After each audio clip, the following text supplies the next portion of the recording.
Ganesh Farhan, and today I'm gonna make a circuit.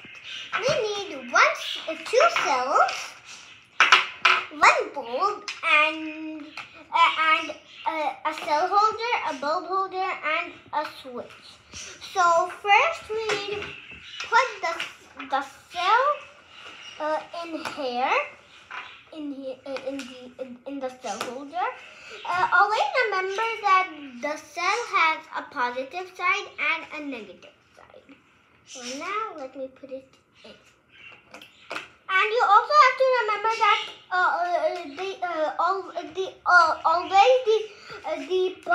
from the positive side, the electricity comes and goes from the negative side. Charge.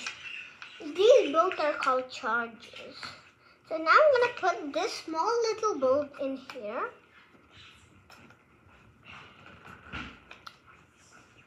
For this session, and yeah. And now I'm going to open this. Right now it's an open circuit because right now it's like this. The wires are not connected.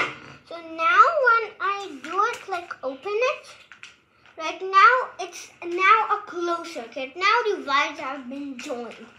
So friends, I was saying that this is just a small scale.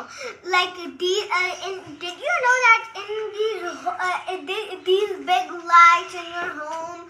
So this is just a small scale of that, or this is how it actually works. So if the purpose of the switch is to make it on and off. Or if we take out these wires and connect them together like this, so the bulb will be on forever. Or if we take the wires away, it will not go. It will switch off. Or if